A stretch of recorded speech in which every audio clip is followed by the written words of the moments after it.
Queridos oyentes de Radio María, a continuación les invitamos a escuchar una reposición del programa Hay mucha gente buena, que dirige Almudena Delgado. Here comes the sun, I say it's all right.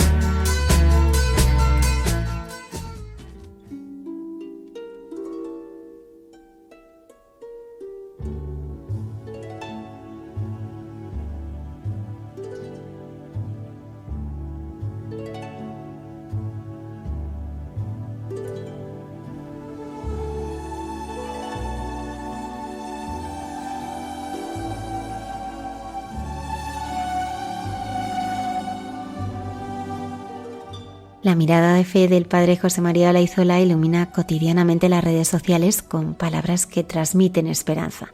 Esta noche nos acompaña este jesuita, sociólogo y escritor para conversar con nosotros sobre cómo aprender a vivir con gozo y libertad. Dios nos hace guiños y nos los descubre el padre Miguel Márquez. Diálogo de Carmelitas fue una novela que tuvo una excepcional acogida, convirtiéndose en una película y una ópera. Monseñor Alberto Royo nos cuenta la verdadera historia de sus protagonistas, 16 carmelitas mártires en la Revolución Francesa. Cayetana Jerry Johnson nos introduce en algunas claves para entender mejor la esperanza a la que nos llama este año jubilar. La hermana Carmen Pérez y José Manuel Palomeque reflexionan sobre la providencia en nuestro caminar, como peregrinos de la esperanza. Buenas noches y bienvenidos a nuestro programa. Muchas gracias por acompañarnos. Comenzamos.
Su pasión por comunicar se refleja en cada uno de sus numerosos libros, como La alegría también de noche, Ignacio de Loyola nunca solo, Bailar con el tiempo, bailar con la soledad. José María Rodríguez Olaizola es jesuita, sociólogo y teólogo, y actualmente es el secretario de Comunicación de la provincia de España de Compañía de Jesús. Esta noche nos acompaña para conversar sobre algunas de las grandes cuestiones de la vida que aparecen en sus obras. Buenas noches, José María. Muy buenas noches y muchas gracias por la invitación. A ti por acompañarnos. ¿Cómo nace tu pasión por comunicar? Bueno, me la encuentro, la verdad. Yo creo que en parte porque pues entro desde muy pronto en todo este mundo de las redes sociales, me doy cuenta del potencial que tiene para como espacio donde compartir el evangelio. Eh, Formo parte de algunos proyectos digitales que desde muy pronto, ¿no? Ya prácticamente de 2002 voy probando un poco la posibilidad de primero páginas web, luego pues, algún podcast de antes de los podcasts, porque quiero decir que el proyecto de Rezando Voy es anterior. Eh, y luego es verdad que, bueno, pues que también la parte de la escritura pues me llega un poco en un momento ya inesperado, ya adulto. Entonces todas esas cosas juntas como que de golpe me muestran que hay una posibilidad muy grande en la palabra para saltar distancias, salvarlas y convertirse en espacio de encuentro, ¿no? Y bueno, pues ahí se gesta todo lo que me trae hasta ahora. La Compañía de Jesús tiene muchos siglos de historia. ¿Qué significa ser jesuita hoy? Bueno, hoy la verdad que significa de alguna manera lo mismo que siempre en un contexto distinto, ¿no? Que es, bueno, pues ser jesuita es ser un hombre que quiere seguir a Jesús pobre y humilde, al modo de, bueno, pues de tantos discípulos, pero un poquito según la espiritualidad de Ignacio de Loyola, hacerlo en comunidad con otros que se consagran igualmente a la misma misión. Yo creo que eso también es claro, entendiendo que la transmisión de la fe hoy es imprescindible y que la lucha por la justicia es consecuencia irrenunciable de esta fe.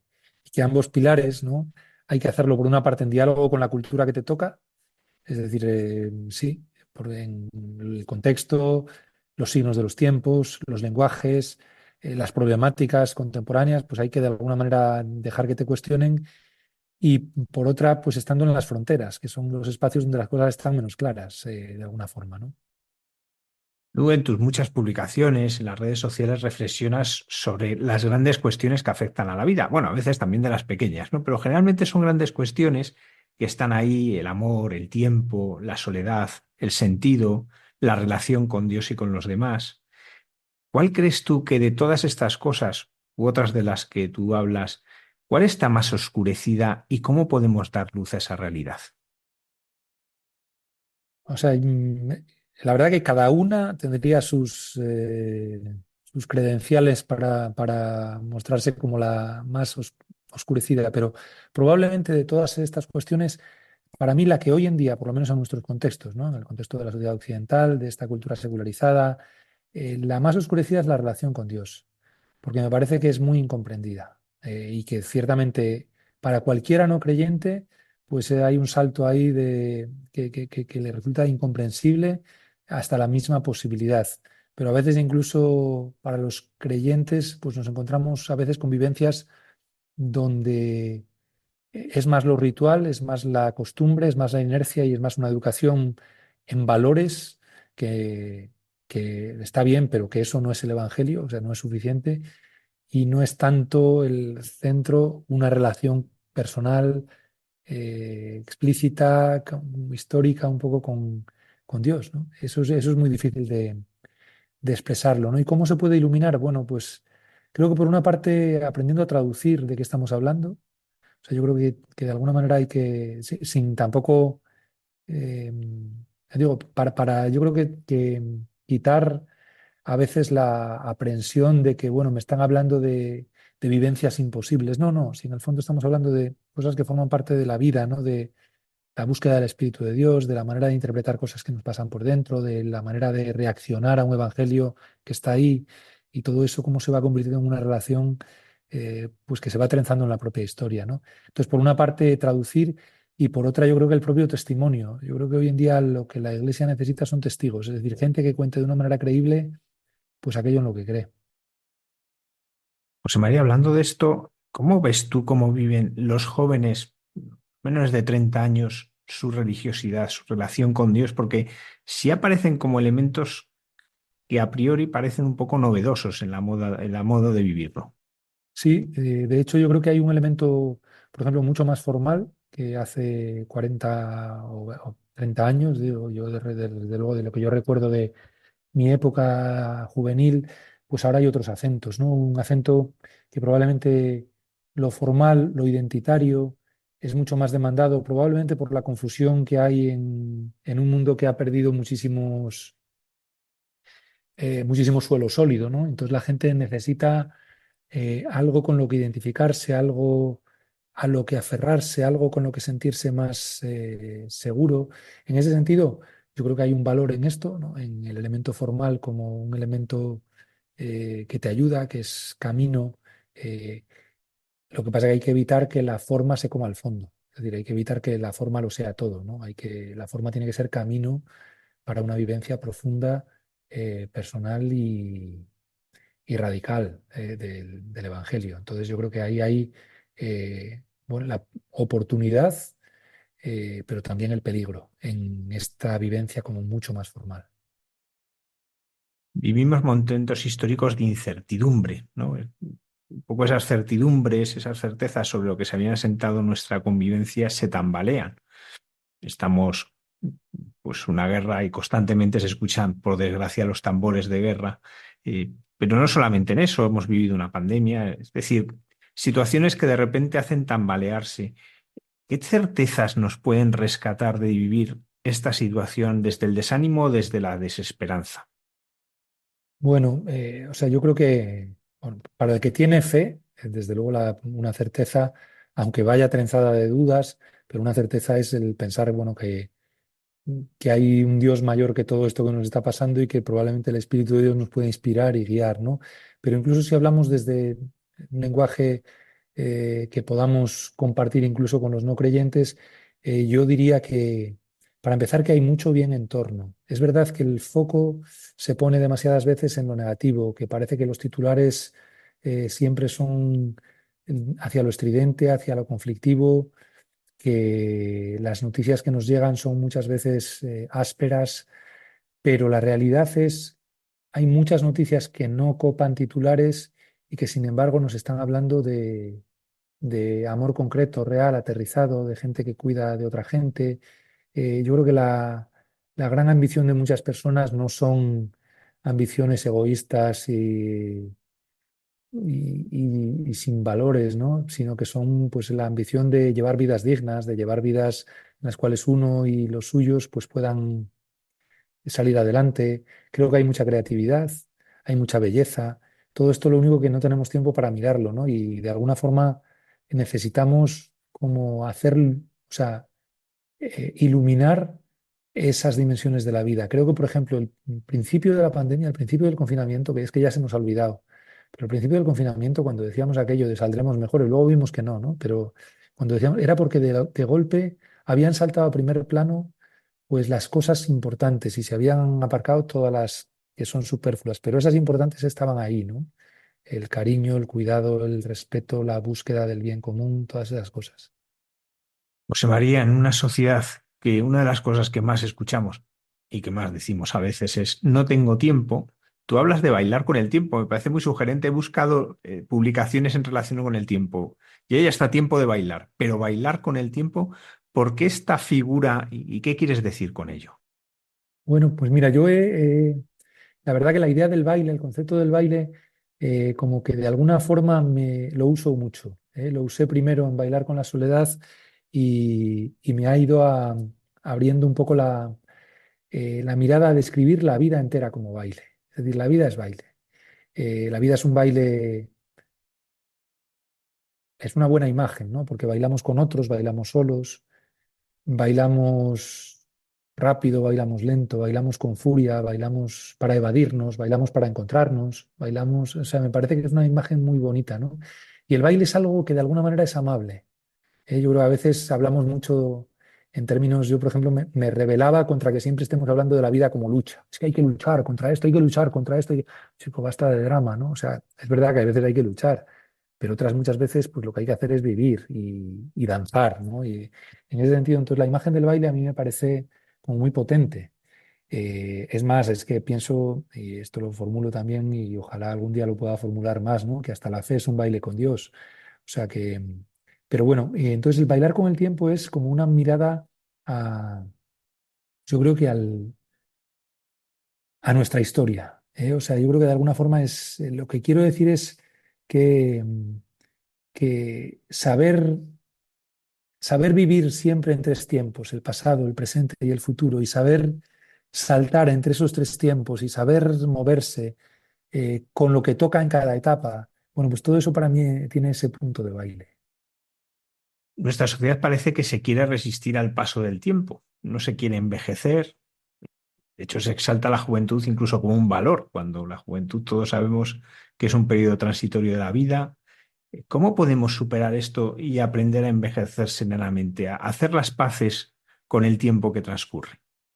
Pues mira, bueno, de hecho el libro de Bailar con el tiempo, aunque hay muchos bailes con el tiempo, desde el paso de la infancia a la adolescencia, al envejecer, pero en concreto en el libro de Bailar con el tiempo yo describo un baile que es el paso de la juventud a la vida adulta. Y ahí justo me parece que está la clave. Y es, fíjate que tú mismo en la pregunta, como contrapones juventud y vejez, cuando lo que falta son 40 años que hay entre medias. O sea, no dejas de ser joven el día que te haces viejo, que también la vejez es una etapa bien bonita, ¿eh? Y creo que hay que buscar. Pero así como hay muchos libros, y los hay, sobre prepararse para la vejez, prepararse ya para, o sea, todo ese, lo que no hay prácticamente es esta mirada al valor de la vida adulta. O sea, que la juventud es maravillosa cuando lo es, que está muy bien, o sea, y cuando eres joven, pues hay que disfrutar, vivir y aprender y equivocarte, pues como toca en esa etapa. Pero la trampa es eso, que lo que no se valora en nuestra sociedad es esa etapa larga, ya digo que son probablemente 4 décadas por lo menos, ¿no? De lo que llamamos la vida adulta, en la cual ya pues ya no eres joven, ni hace falta jugar a serlo, en la cual pues van aterrizando los compromisos, en la cual se consolida un proyecto de vida que implica renuncias, en la cual pues te das cuenta de que ya no tienes todas las opciones abiertas, si es que alguna vez las tuviste, ¿verdad? En la cual, bueno, pues te das cuenta de que ya vas dejando camino atrás, en la cual hasta, bueno, empiezas a notar eh, el desgaste de la vida, ¿no? No que ya, bueno, pero notas cierto desgaste. Entonces, para mí, el gran reto que tenemos como sociedad es recuperar el valor de la vida adulta. O sea, el decir, mira, si es que es una etapa fantástica, es una etapa que arranca cuando eres joven y estás terminando de serlo y termina de alguna forma, o por lo menos se transforma ya, bueno, cuando entras ya en la ancianidad, ¿no? Para la cual también hay que prepararse porque también es una etapa que puede ser bonita con todo lo difícil que puede tener también, pero en ese sentido, para mí el gran reto que tenemos como sociedad hoy en día es devolver su valor a la vida adulta, porque una de las trampas que tenemos es que la mayoría, o no, no sé si la mayoría, pero muchísimos adultos estamos todo el día queriendo jugar a ser jóvenes. No, yo todavía soy joven, no, yo todavía me mantengo joven, no, Pero qué pesadez, ¿no? En este sentido, también, junto a el pasar el tiempo, lo vemos en cuanto a la forma de presentarse ante los demás. Es curioso en las redes sociales la cantidad de filtros que se utilizan, ¿no? Hasta el punto de que das por hecho que las fotos de los demás ya tienen filtros, esa lucha por que no aparezcan las arrugas. ¿Cómo podremos recuperar esa verdadera belleza que sabe mirar el interior? Bueno, es que hay que educar la mirada. Yo creo que para empezar tenemos que aprender a redefinir la belleza. O sea, la belleza la hemos reducido a un estereotipo físico con tres notas que parecen imperativos, ¿no? Que es la juventud, la guapura, hay que ser guapo, hay que ser joven, y la delgadez. Y o los cuerpos perfectos trabajados en gimnasios y dice uno, bueno, es que qué visión tan pobre, ¿no? Yo creo que hay que empezar a reivindicar la belleza de los sentimientos, la belleza de las palabras que uno es capaz de decir, la belleza de los gestos, la belleza de la sensibilidad, la belleza de los talentos de cada persona. Entonces, yo creo que lo primero que hay que enseñar es a buscar esa belleza única y mucho más amplia, ¿no? De cada ser humano, eh, vamos, aprendiendo a reírnos de esa otra belleza física congelada en un instante que es una pura máscara al final. Un elemento de esta relación con el tiempo es la paciencia. Es algo que hoy llama la atención, que sobre todo cuando ves los más jóvenes, que lo que ya no es automático les parece que no funciona. Están tan acostumbrados a que las cosas suceden en cuanto las pides, y eso se nota mucho por el uso de la tecnología. Pero nos pasa un poco a todos, ¿no? Es llamativo gente que cuando se monta el ascensor le da varias veces como si así corriese más. Eh, ¿Cómo podemos cultivar esta paciencia? ¿Cómo podemos cultivar este saber bailar con el tiempo y acompasarnos? Bueno, yo, de nuevo, es un tema casi casi de educación y si me apuras de autoeducación, ¿no? Lo que yo diría es que lo que necesitamos es hacer planes a largo plazo. O sea, recuperar el gusto de hacer planes a largo plazo, de hacer proyectos que no sean instantáneos, de no buscar la inmediatez siempre y en todo, ¿no?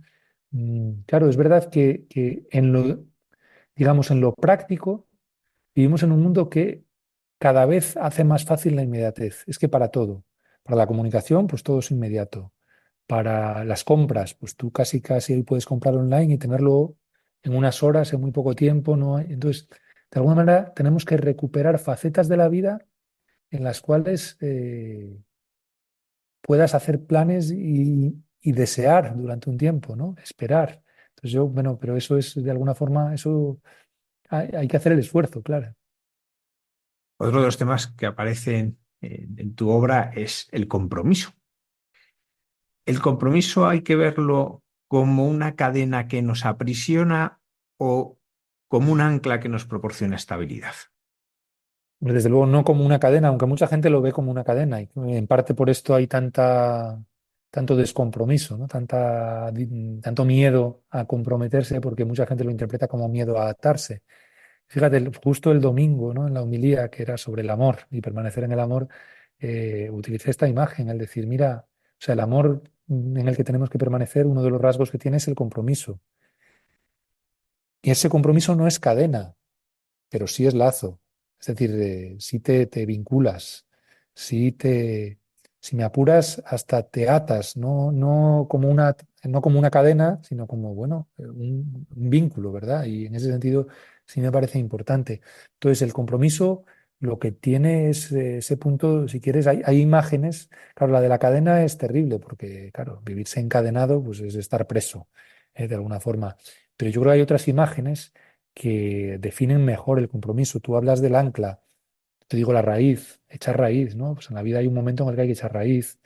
Eh, eh, Se utiliza mucho también la imagen de zambullirse, ¿no? En lugar de surfear, o sea, hoy en día la gente quiere ir surfeando de ola en ola, de vivencia en vivencia, de experiencia en experiencia, y en algunos puntos, pues ya no vale, te tienes que zambullir y decir, no, y ahora aquí, esta es la parte del mar donde voy a nadar, porque es lo que me toca y lo que hay y donde puedo vivir. Entonces, el compromiso lo que, lo que tiene es que tiene una parte, digamos que fácil de aceptar, que es el compromiso tiene algo de abrazo, es decir, te comprometes con aquello que quieres, con aquello que valoras, con aquello que te importa, con aquello en lo que crees. Pero lo que no podemos engañar es, al mismo tiempo que te comprometes con eso, implica renunciar a otras cosas. Y eso sí, eso hay que conjugarlo. Es decir, el que no quiere renunciar con nada tampoco podrá comprometerse con nada, porque como el compromiso con todas las causas es puro descompromiso, ¿no? Entonces, de alguna forma, lo que hoy en día le cuesta a mucha gente es este aceptar que hay pasos que implican cerrarse puertas a la espalda, que hay decisiones que implican, pues por aquí sí y por aquí no, y que hay compromisos que implican renuncias. Va vinculado a la fidelidad. Hoy, curiosamente, si quieres que las cosas te salgan más barato, tienes que ser infiel a la empresa con la que estás vinculado, sea el teléfono, sea la electricidad, porque lo que te hace ofertas es si todos los años cambias. eh, Se genera, y hay mucha facilidad en los renting, es decir, muchas cosas nos hablan de estar en permanente cambio en la relación con las cosas. ¿Cómo eso también va calando en la relación con las personas?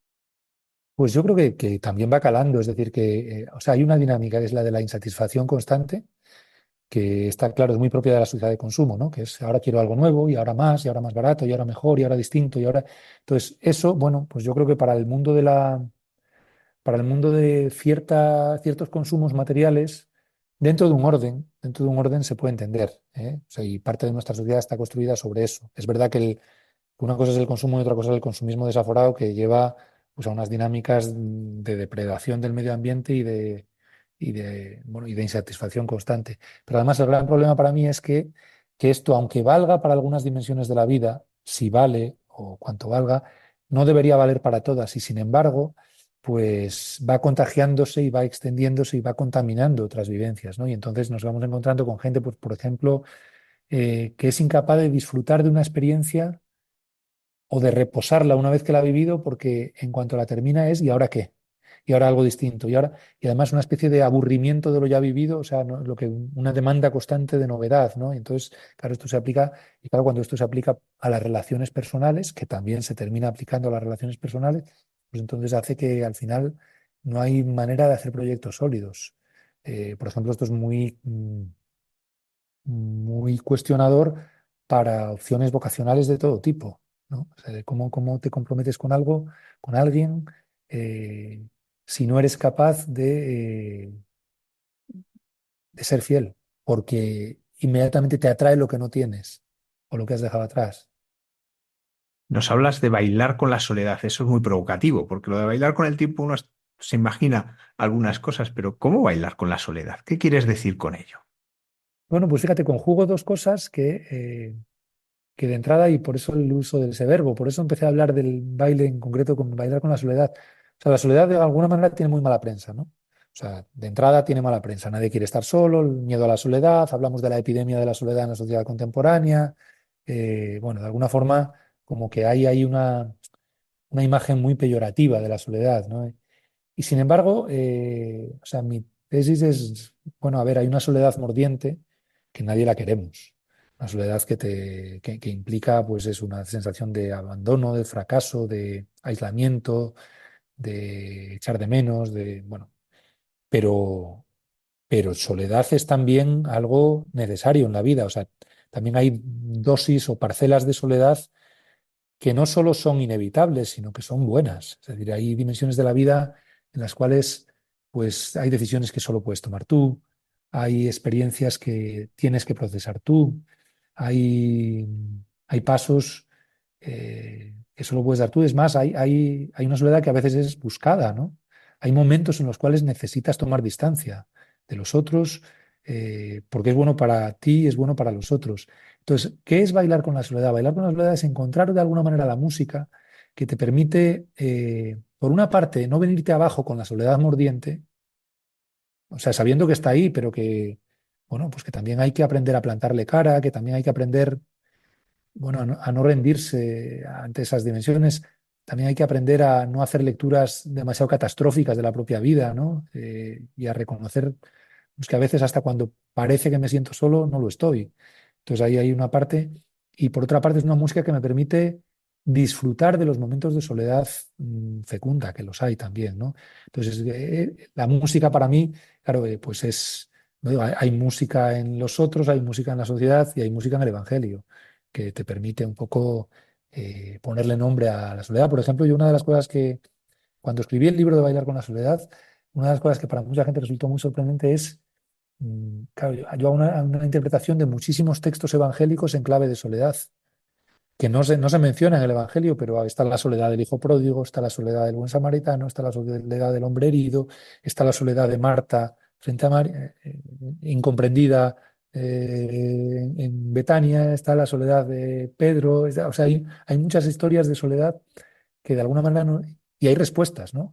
¿Y cómo se reacciona ante esto? ¿Y qué respuestas da también la fe? Es bonito. Hablabas que hay gente pues, que es una soledad que no es querida, que no es deseada, que es mordiente, ¿no? Que hiere. ¿Cómo podemos iluminar su experiencia desde la esperanza? ¿Cómo podemos ayudar a descubrir que esa soledad puede ser vivida de otra manera? Ya has indicado algunas cosas, pero me gustaría profundizar en ello. Mira, yo creo que hay varios niveles de respuestas, ¿no? Bueno, uno desde luego, o sea, desde la fe, creo que que es importante ayudar a que la gente caiga en la cuenta de que a Dios tampoco hay que sentirlo todo el tiempo. Sabemos que está ahí.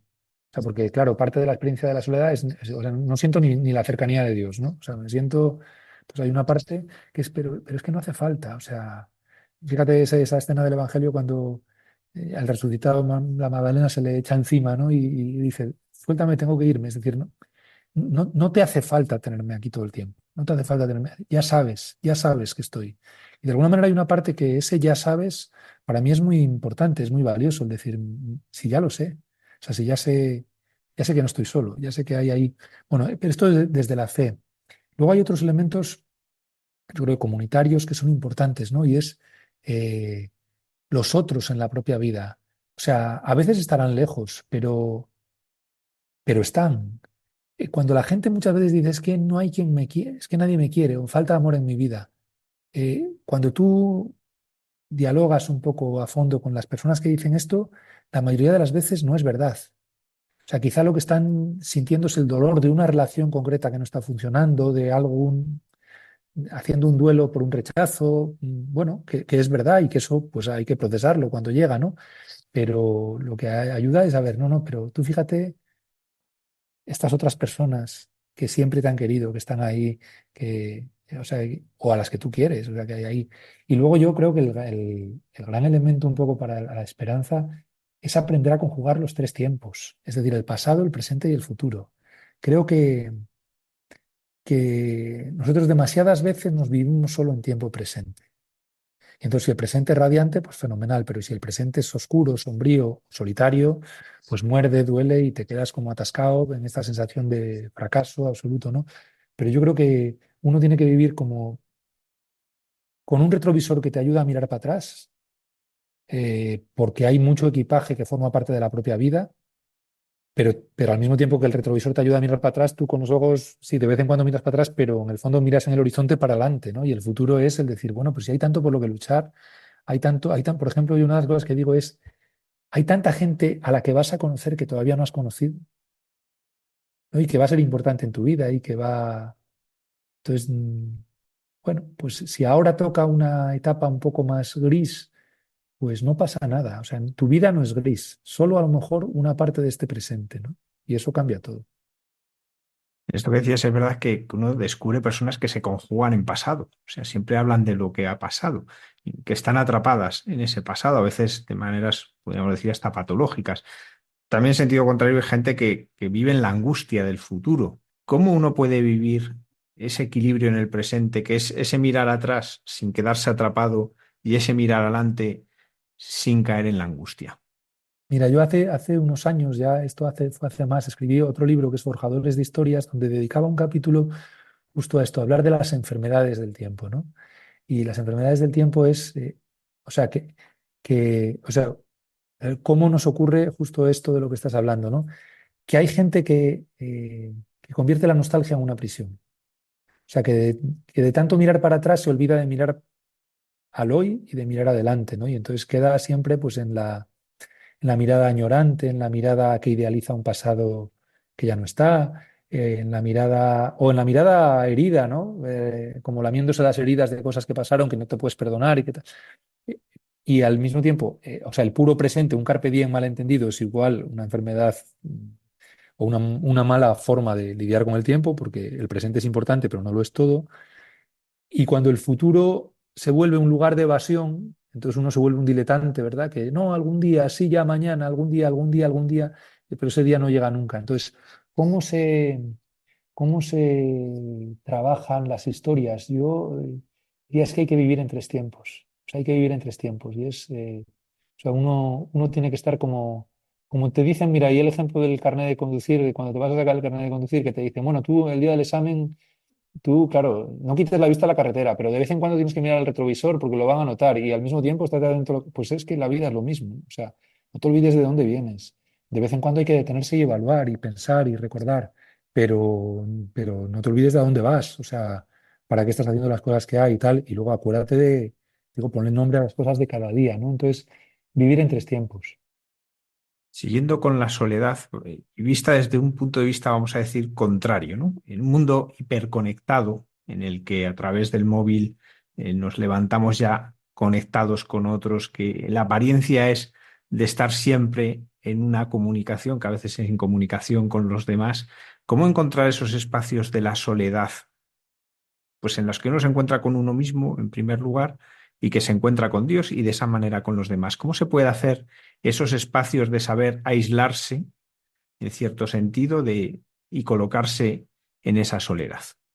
Mira, yo ahí, bueno, varias palabras que a mí me parece que pueden dar pistas, por lo menos a mí me ayudan. La primera es desconexión, y es de vez en cuando hay que desconectarse. Y la desconexión, la primera desconexión es la digital. La primera, hoy en día, ¿eh? Porque, bueno, a lo mejor no para todo el mundo, pero muchos de nosotros vivimos mucho tiempo conectados, por trabajo, por ocio, bueno, porque lo llevamos en el bolsillo, o sea, el mundo y porque estás. Entonces, de vez en cuando hay que tomar distancia, y eso hay que aprender a hacerlo, y eso hay que irlo educando porque ha sido, pues, 15 años, ¿no? Un poco los 15 años un poco últimos desde que entró la telefonía, y los smartphones y todo esto, eh, años en los cuales, digamos que la conexión ha ido colonizando nuestra vida. Ha ido colonizando. Y ahora con la inteligencia artificial y luego con no sé qué, y ya cuando vengan las gafas de Google y lo otro y tal, entonces es que no vamos a poder desconectarnos, ¿no? De hecho, hay una serie que es Black Mirror, que es una serie muy interesante, que plantea escenarios un poco distópicos a dónde nos puede llevar las tecnologías, ¿no? Uno de los capítulos de la primera temporada, que fue desde mi punto de vista la mejor, porque bueno, fue probablemente donde las ideas estaban más trabajadas, plantea eh, el horror de una sociedad en la cual para desconectarte tienes que pagar. Y si no pagas, no puedes desconectarte, ¿no? De las pantallas, de las tal. Y pero digo, es que a veces te da la sensación de que vamos a eso, ¿no? Bueno, entonces, el primer elemento yo creo que de una cierta desconexión. ¿Eh? Y claro, primero es la digital, luego hay otras, o sea, y la desconexión laboral en una sociedad donde estamos hiperocupados, ¿no? La desconexión eh, del streaming, del ocio. Es decir, hay una parte en la cual, bueno, vinculado a esto, eh, la calma. Hace unos años tuvo mucho éxito el libro este del elogio de la lentitud, de Byul-Jung Han, me parece. Yo creo que en parte por el título. O sea, creo que el contenido también está bien, pero el título inmediatamente lo volvió atractivo para mucha gente, ¿no? ¿Por qué? Porque de golpe nos vemos tan acelerados siempre a toda prisa, que frenar un poco hace que haya más tiempo para procesar un poquito las cosas, ¿no? Y el tercer elemento yo diría que es el silencio. O sea, desconexión, lentitud y silencio. O sea, hay tanto ruido en torno, tanta palabra, todo el tiempo conectados, ¿no? Y cuando digo silencio digital, o sea, de pantallas, de mensajes, y digo silencio de palabras, de radios, de discursos, de titulares, de noticias, de hashtags. Un aspecto de este estar conectado son las redes sociales. Y ahora vivimos un momento de una fuerte polarización en la que se nos quiere hacer ver al otro como enemigo. Y cuando hablo de redes sociales, y me gusta aclararlo, hablo también del WhatsApp. Es decir, que hay gente que dice, yo no tengo redes sociales, no, tú no tienes ciertas redes sociales, pero casi todo el mundo está en WhatsApp donde se viven estas situaciones. Basta poner ejemplo de lo que pasa en esos grupos de padres del colegio, que acaba casi siempre a tortas virtuales, pues porque hay esta polarización. ¿Cómo podemos escaparnos de ella? ¿Cómo no podemos no caer en la trampa de ver al otro como enemigo? Bueno, pues, o sea, primero es, hay que tener cierta disciplina. Creo que hay que aprender, ¿eh? Hay que aprender a estar en las redes sociales. O sea que yo creo que uno tiene que hacerse una cierta, mm, no sé si decir decálogo, porque no sé si son 10 o cuántos son, pero unas ciertas instrucciones de líneas que no vas a cruzar, ¿no? Por ejemplo, yo hay cosas tan sencillas como digo, mira, si algo no me gusta, no tengo que decirlo. O sea, si algo me gusta, pues sí, lo puedo decir porque eso suma. Y eso enriquece. Pero si algo no me gusta, pues ya está, me lo guardo para mí. ¿Qué añado yo diciéndole al otro? Pues hay cosas que, como que de alguna manera, cosas tan sencillas como estas, ¿no? El evitar la polarización, ¿no? El evitar la polarización, o sea, es decir, los insultos, las afirmaciones maniqueas, eh, el, negarse, o sea, la actitud, la agresividad. A mí me parece que esto es clarísimo, ¿no? Yo, por ejemplo, esto lo veo mucho con... yo muchas veces hablo en foros un poco sobre el tema de la presencia de la Iglesia en las redes y del, bueno, pues un sacerdote en las redes. Y yo muchas veces digo que, que se dice mucho más con la actitud que con el contenido. Ya puedes decir el contenido más piadoso del mundo, que si lo estás diciendo burlándote, demonizando, atacando, con violencia, con descalificaciones, con tal, eso es mucho más creíble tu actitud de falta de caridad que, que todas las citas bíblicas que puedas estar utilizando, ¿no? Entonces, creo que hay ahí toda una parte en la que necesitamos, sí, un punto de reflexionar sobre lo que hacemos y luego perseverancia. Es decir, creo que en los perfiles en las redes sociales se construyen con años. Ahí tenemos un ejemplo de educación de la paciencia. La gente a veces llega a las redes sociales, eh, bueno, a veces llega simplemente para estar, ¿no? Pero si llegas, por ejemplo, con una intención de, bueno, de compartir un mensaje, de tener una palabra que decir, de hacer un perfil evangelizador, por ejemplo, lo que sea, pues tienes que tener paciencia. Esto no se hace de la noche a la mañana. No es llego y ahora ya está. Porque si tú quieres pasar de la nada a todo, el único camino es la viralidad y la viralidad solo se consigue eh, por la estridencia. El otro camino, o sea, no es el único, el otro camino es, bueno, la paciencia y si sirve de algo lo que estás diciendo, pues ya llegará la gente a la que le esté ayudando. En un mundo, como decimos, tan conectado, con tantas noticias, en las que sabemos montones de cosas casi al instante, ¿cómo encontrar ese espacio para una intimidad con Dios? Y cómo se construye esta intimidad con Dios en nuestra vida? O sea, yo, claro, te diría que siendo personas orantes, ¿no? Yo siempre digo que ser persona orante no es exactamente decir que dedicas mucho, poco o cuánto tiempo a la oración. Es verdad que cada quien, bueno, pues tiene que encontrar sus espacios, ¿no? Desde mi punto de vista, es el ser capaz de tener una mirada creyente sobre la realidad, ¿no?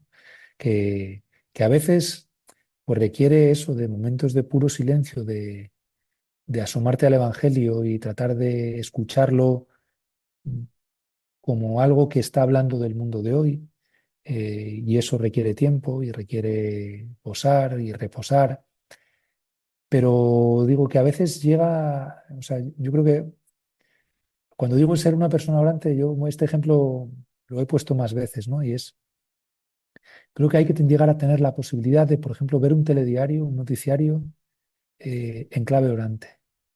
O sea, no simplemente decir qué horror, qué mal esto, cómo me enfadan estas declaraciones, qué pena esto que está pasando, qué risa esto otro, qué... No, hay que tener también una mirada para decir, mira, pues esto me habla de pecado, de un mundo violento, de un mundo injusto. Esto me habla de esperanza, del bien, del amor, del genio humano y el ingenio humano y convertirlo en una acción de gracias. O sea, yo creo que hay que tener una cierta capacidad para tener un discurso interno que vaya siendo como un filtro, ¿no? O sea, antes hablábamos de filtros, ¿no? Y es curioso, ponemos el filtro externo para las imágenes y en cambio yo creo que lo importante es como tener un cierto filtro interno que permita que no te invadan los ruidos de fuera, sino que de alguna manera lleguen filtrados, ¿no? Por esas claves para interpretar la realidad. José María, como nos decías, pues has escrito mucho sobre la Sagrada Escritura, has comentado los evangelios. Ahora mismo, ¿cuál es el evangelio con el que tú te sientes más identificado? Aquel que más veces aparece a lo largo de tu día a día como una luz en tu camino. Es una pregunta difícil, o sea, porque es verdad que evocas muchos personajes en muchos momentos. eh, yo creo que si tuviera que decir qué es lo más recurrente, son las bienaventuranzas para mí, porque de alguna manera, una y otra vez, mm, sí, o sea, encuentro que son tal clave de comprensión en el mundo y que me ayudan porque digo, las bienaventuranzas inmediatamente te remiten al bienaventurado, que es Jesús, te remiten a esa lógica un poco de pasión y resurrección, te remiten, yo creo, al corazón un poco del Evangelio, ¿no? Que es este contraste entre la lógica de un mundo de fuertes, poderosos, entusiasmados y felices, y un mundo, yo creo, mucho más humano, donde la vida tiene su fragilidad, tiene sus fracturas, tiene su hambre y sed de justicia, tiene sus pobrezas, ¿no? Materiales y de espíritu. O sea que yo sí, si tuviera que citar, vamos, yo creo que si tuviera que decir cuál es el texto que una y otra vez me viene a la cabeza, cuál es la enseñanza, entonces digo, bueno, es el Sermón de la Montaña, si quieres, las bienaventuranzas, ¿no? En concreto. José María Rodríguez Olaizola, jesuita, sociólogo, teólogo, muchísimas gracias por habernos acompañado en esta noche y habernos iluminado pues, con estas reflexiones sobre cosas que aparecen en nuestro día a día y que tan importantes son porque en ellas nos jugamos mucho. Muchísimas gracias. Muchísimas gracias de verdad por invitarme a compartirlas.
A veces hablamos de la vida como si fuera una lucha y, sin embargo, el padre José María Rodríguez Olaizola nos ha enseñado a que la vida también puede ser un baile. Escuchamos ahora al padre Miguel Márquez en su sección Dios nos hace guiños.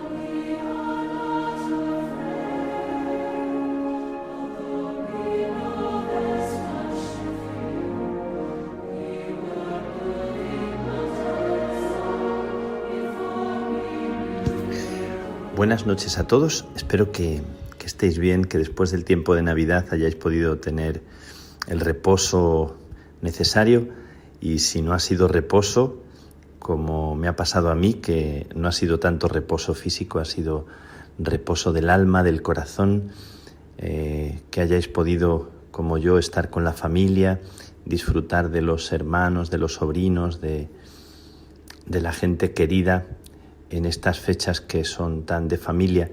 También a los que no habéis podido tener tanta compañía, personas que pasan la Navidad en cierta soledad, y a todos que tenemos recuerdos entrañables o recuerdos bonitos, seguramente de momentos vividos que no se van, que quedan siempre dentro, recordando que estos tiempos y esta Navidad es siempre momento para rescatar una luz en la noche, como una estrella, por recordar uno de los símbolos tan bonitos de la Navidad, que está tan pegado a la espiritualidad del Carmelo, la luz en la noche y la claridad que se descubre cuando uno está perdido en el momento que menos lo espera. Así que os deseo un año nuevo lleno de la gracia, lleno del don de Dios, lleno de las sorpresas de Dios, seguramente también en medio de inquietudes, en medio de incertidumbres, en medio de lo que está por venir, que siempre nos deja en vilo, nos deja con esa actitud de vigilancia atenta. No queremos que sea una actitud de ansiedad, de angustia o de miedo, sino que haya en nosotros la confianza de los que exploran lo que está por venir con espíritu valiente, aunque reconozcamos nuestra limitación, nuestra precariedad. Yo estoy dando gracias a Dios porque he vivido unas Navidades llenas del cariño de los hermanos, de los sobrinos y con la maravilla, la sorpresa y el regalo de una nueva sobrina que ya va a hacer casi 2 meses y que durante estos días de Navidad ha sido como el juguete, el regalo más importante, también con su hermanito que tiene 4 años y que está muy ocurrente y que es muy gracioso, muy vivo, ¿no? Como son los niños a esa edad. Pero Lua, que así se llama mi sobrina, me ha traído a la memoria y al corazón un tema del que quiero deciros alguna palabra, que es el tema de la paternidad, por supuesto de la maternidad, porque se pasa el día comiéndose a su mamá, alimentándose, como es lo suyo en este momento, pero recordando la fragilidad de una criatura recién nacida que lo necesita todo, que es tan vulnerable, que es tan frágil. Recordamos de dónde venimos, siempre nos viene bien, y además en Navidad nos viene bien recordar cuando estamos celebrando el nacimiento de Jesús, el nacimiento de Dios, como Dios se hizo pequeño, que es el centro del misterio, el centro del Belén, en medio del pesebre, a la intemperie, la maravilla de un Dios que se hace pequeño. Recordamos esa fragilidad del ser humano desde el día en que nacimos y antes de nacer. Pues viendo a mi sobrina así tan frágil, tan pequeña, también la tuve en mis brazos, pensamos que en realidad siempre somos tan frágiles, tan pequeños, aunque jugamos a ser mayores y jugamos a pensar que estamos seguros de nosotros mismos, jugamos a vestirnos de una especie de firmeza o de seguridad que en el fondo necesitamos reconocer que tiembla, que es frágil, que está a flor de piel y que nos necesitamos unos a otros, y que la vida no consiste en endurecerse. La vida consiste, sí, en crecer, en madurar, pero consiste también en no tapar esa fragilidad, para que seamos capaces de acompañarnos, de darnos la mano, de pedir ayuda, de reconocer nuestros límites. Me trae, por tanto, a la memoria el tema de la paternidad, decía, porque viniendo de camino a donde estoy en África nuevamente, estoy disfrutando en las tierras de Nigeria, una tierra muy probada. Estoy con mis hermanos, con mis hermanas, disfrutando. Acabo de estar hace un ratito participando de los cantos y de las danzas de los jóvenes en formación. Estoy en una casa de formación donde hay 24 teólogos, 24 estudiantes llenos de vitalidad, llenos de fuerza. Cuando hemos llegado y entrado en el portón, estaban esperando vestidos con trajes africanos y con tambores y danzas. Me han recibido poniéndome un collar, poniéndome una pulsera en la mano, poniéndome un gorro en la cabeza, un bastón y una especie de abanico, que es como un símbolo para ellos, y bueno, pues han recibido con esa alegría que tienen. Estoy en esta tierra de Nigeria, que es uno de los países con más población del África. Bueno, tiene 200 millones de habitantes, el siguiente país tiene 100 millones, o sea que dobla al siguiente país. Y una tierra herida, una tierra que también tiene su dificultad por el terrorismo, como por las noticias habéis sabido de años atrás. Aquí está el famoso grupo de Boko Haram que que tan tristemente famoso ha sido. Y me cuentan los frailes, me cuentan las monjas que hay una cierta inseguridad, sobre todo en algunas partes del país.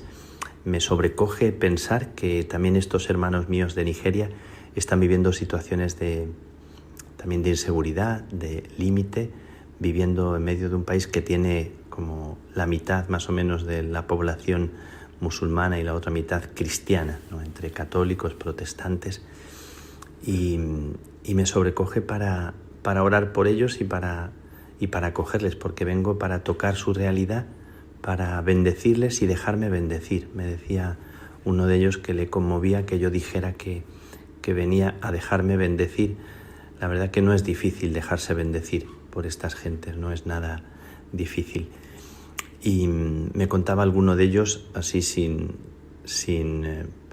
revelar nombres ni decir quién, que varios también han sido secuestrados y que uno de ellos, me contaba él la experiencia, que fue secuestrado por terroristas y que para intentar liberarse se hizo el muerto y lo dejaron en medio de un bosque.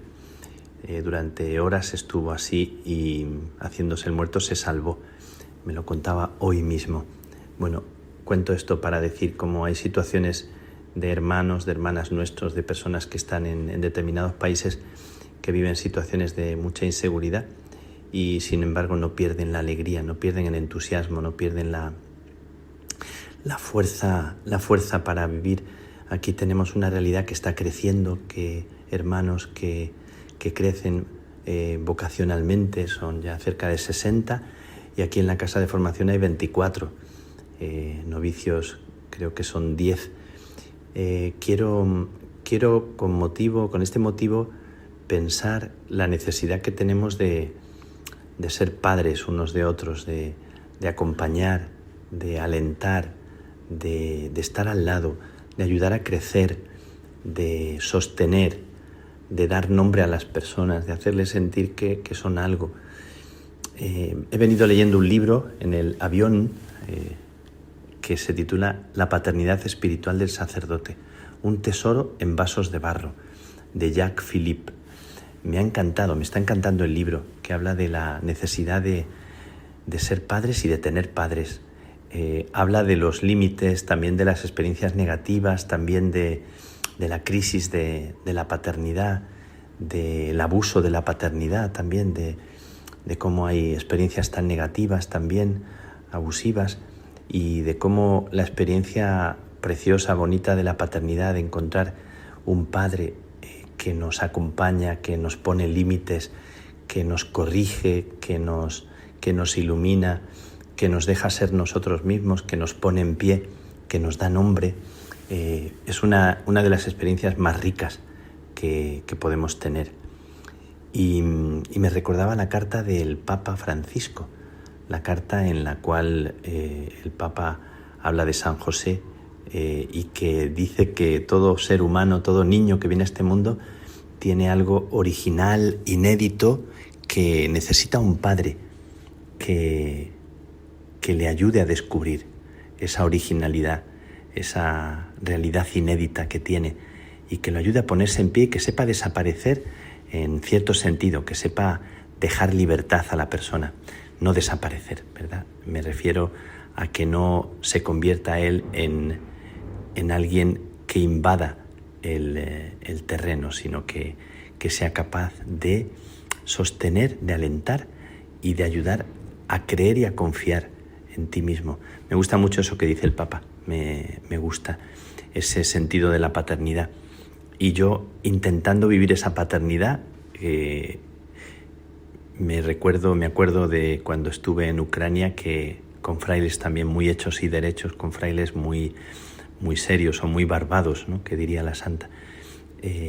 Me conmovía su mirada cuando se sentían muy agradecidos de la visita del padre general, cuando en medio de la guerra me hice presente, me hizo sentirme padre, queriendo estrenar, queriendo saber cómo ser padre, cómo acompañar, cómo alentar, cómo hacerlo de manera que cada uno de los que estamos llamados a ser padres y madres sepamos no quedarnos en el centro nosotros, sepamos dar vida, sepamos alentar y sepamos dejar que cada persona, cada hijo, cada hija encuentre su autenticidad, su libertad. Bueno, me gusta mucho y me ha gustado mucho lo que he estado leyendo del libro de Jacques Philippe, que habla de que hay una crisis de la paternidad, que no es fácil encontrar personas que se responsabilicen de los demás sin hacerse protagonistas, pero se responsabilicen y alienten. Me gusta mucho esta idea y me recuerda a la imagen de mi hermano Quique, con su hija, con Lua, y también con su hijo Leo. Me gusta mucho ese sentido del cariño, del amor, que ayuda al otro, que le tiene paciencia, que le corrige, que le pone en pie. Pues esto quería hoy recordar con vosotros, también queriendo curar experiencias negativas, queriendo darnos cuenta de que el mundo en el que estamos necesita de padre y de madre, y necesita de hermanos, y necesita también que aprendamos a ser hijos. Solo podemos ser padres si aprendemos a ser hijos. A mí me gustaría aprender a ser padre y me gustaría seguir aprendiendo a ser hijo, no dejar de decir esa palabra fundamental del Evangelio que es Abba, y para poder abrigar la vida de los demás, ¿no? Estoy recordando experiencias muy, muy negativas y también muy positivas. Quiero recordar una que me conmueve mucho, que es una de las experiencias que me han marcado en el camino que he hecho como padre general. Recuerdo que, hablando con algún fraile de una provincia, me decía que tenía mucha ansiedad, mucha angustia de volver a casa por las tardes, por las noches, después de la pastoral, porque cuando volvía a casa no encontraba a alguien que le escuchara, no encontraba en casa una persona que le arropara, que le preguntara qué tal había ido el día, un día y otro día. Decía que volvía a casa y este joven salió de la orden. Me sigue conmoviendo el alma pensar que hay personas así que llegan a casa y no encuentran a alguien. Yo recuerdo que siempre llegaba a casa y encontraba a mi madre. Luego nos alegrábamos cuando mi padre llegaba de trabajar por la noche, o cuando éramos muy pequeñitos y se oía el ruido del 600 que entraba en la calleja. Bueno, ese ruido que nos alegraba porque era la llegada de mi padre. Bueno, pues recordando experiencias de ese tipo, cuando hay personas que vuelven a casa y no encuentran a alguien que les escuche. Me decía un fraile jovencito que cuando era postulante volvía de la universidad y volvía tarde, y había siempre un hermano que le estaba esperando y cenaba con él y se sentaba con él a escucharlo. Por poneros una experiencia negativa y una experiencia muy bonita, positiva. Bueno, pues quiero compartir con vosotros que yo me siento dichoso de poder arropar la vida de los hermanos, de las hermanas, que estamos llamados a cuidarnos, a acompañarnos de la mejor manera, también con nuestras pobrezas y límites, y que este mundo en el que estamos necesita de la compañía. Pues quiero poner ante el Señor este deseo de pedirle al Señor que nos haga cuidarnos unos a otros y sostenernos. Que Dios os bendiga, que Dios sea para vosotros Padre, y que seáis cada uno de vosotros bendición, como nos pedía el Papa, que bendigamos la vida de los demás, con nuestra pobreza también, con nuestro cariño, para que pongamos en pie este mundo nuestro y este año que se nos ha regalado. Que la bendición de Dios Todopoderoso, Padre, Hijo y Espíritu Santo, descienda sobre vosotros y os acompañe siempre.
Monseñor Alberto Royo nos habla ahora de la próxima canonización de 16 carmelitas mártires en la Revolución Francesa.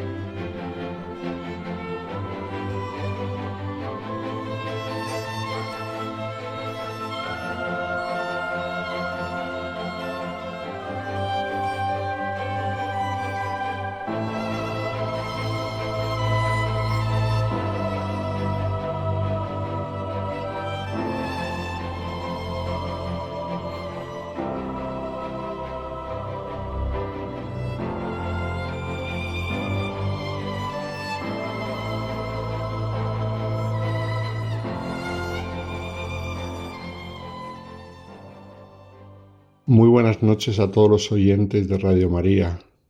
Con ocasión de un anuncio que hizo el Papa Francisco hace unas semanas, anunciando una canonización para el año que viene, nosotros hoy vamos a recordar una famosa novela de 1949 llamada Diálogo de Carmelitas. Fue escrita por el escritor francés Georges Bernanos, como muchos sabréis, pero estaba basada en otra novela llamada La última del cadalso, de Gertrude von Lefort. Fue encargada a Bernanos por un religioso con el fin de ser el guión de una película, pero fue publicada solamente como una novela tras la muerte del autor. Bernanos murió en 1948 y no la vio publicada, y mucho menos la película, que con el tiempo sí que vendría. De hecho, vino en 1960, dirigida por Philippe Agostini, en una coproducción italo-francesa. Por último, además de la novela y de la película, es muy conocida también la ópera, llamada con el mismo nombre, Diálogo de Carmelitas, escrita por François Poulenc, compuesta entre 1953 y 1956 y representada en la Scala de Milán, con libreto basado en el texto de Georges Bernanos. Todo esto para ver que hablamos de unos personajes famosos, sobre los cuales se han hecho novelas, ópera y películas, y a la vez unos personajes muy sencillos, unas monjas de clausura, ya que todos estos diálogos se refieren a un episodio mucho más dramático y a la vez más hermoso de lo que estas artes consiguieron reflejar. Es un testimonio de martirio que hoy queremos recordar precisamente porque el Papa aprobó antes de Navidades la llamada canonización equipolente de estas religiosas, esto es, con un decreto y sin una ceremonia solemne, como suele ser el caso. Fue el 17 de julio de 1794 cuando 16 monjas carmelitas descalzas, a las que la Iglesia venera hoy como beatas, pero por poco tiempo, fueron ejecutadas en París. Fueron las primeras víctimas de la Revolución Francesa, beatificadas en 1906 por el Papa San Pío X, y la Iglesia las conmemora el mismo día de su martirio. Estas mujeres pertenecían a la comunidad que se había instalado en la Compiègne, en la región francesa de Oise, en 1641. Provenían del monasterio carmelitano de Amiens. La comunidad, que se había hecho famosa por su buen espíritu religioso, gozaba del apoyo de la corte francesa. La Declaración de los Derechos del Hombre, promulgada sobre la base de los principios de libertad, igualdad y fraternidad, en París el 26 de julio de 1789, al comienzo de la Revolución Francesa, condujo paradójicamente a la prohibición de hacer los votos religiosos, los votos que conocemos de castidad, pobreza y obediencia, y a la supresión de las órdenes religiosas. En nombre de la libertad, de la igualdad y la fraternidad, suprimieron las comunidades religiosas. Según los revolucionarios, quien se consagra a Dios con votos, seguramente se le había obligado a ello, no puede ser libre y por tanto correspondía a la nación liberarlo de dicha opresión. Esto es, estaban obligados a ser liberados bajo pena de cárcel o de muerte los religiosos si no querían dicha liberación que generosamente les ofrecían las autoridades revolucionarias. Todo un esperpento, pero así es la historia. Los amigos de la libertad obligan a otros a interpretar la libertad como ellos quieren en ocasiones en las que el poder se vuelve totalitarista, pero eso sí, en nombre de la libertad. La Asamblea Nacional francesa invitó a todos los religiosos a regresar a sus hogares, pero autorizó a las monjas que lo desearan a permanecer en su convento, que habría pasado a ser patrimonio nacional, pero con una condición. La condición era que no viviesen como religiosos, que no usasen el hábito, que no formasen comunidad como hasta entonces. Esto es, querían que viviesen como solterones juntos en los antiguos conventos, pero como si estuviesen en una comuna, una corrala, un edificio de vecinos, pero que los vecinos eran religiosos, pero que no podían vivir como religiosos. Vaya, todo un lío.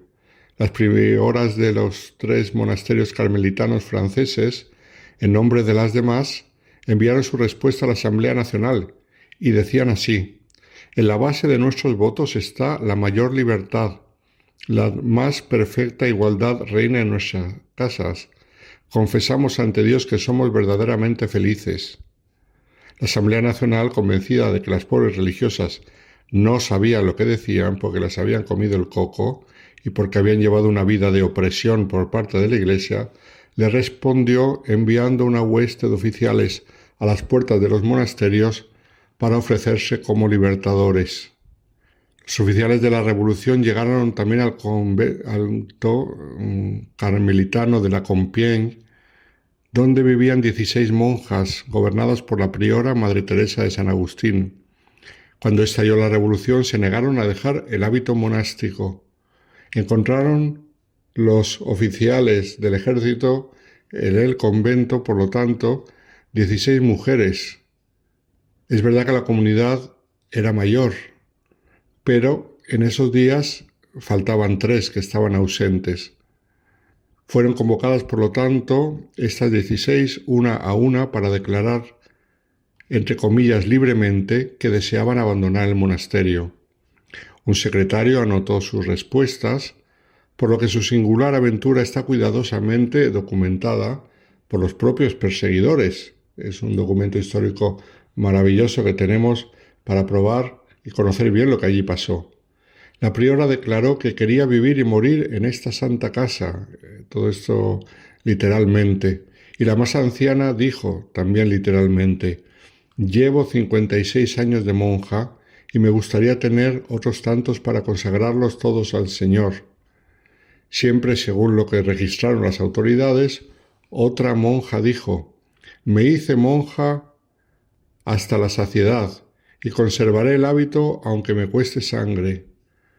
Con palabras más o menos parecidas, todas repetían lo mismo, hasta la más joven, que solamente llevaba unos meses de haber hecho los votos, unos meses de profesión, y dijo lo siguiente: nada me inducirá a abandonar a mi esposo Jesús.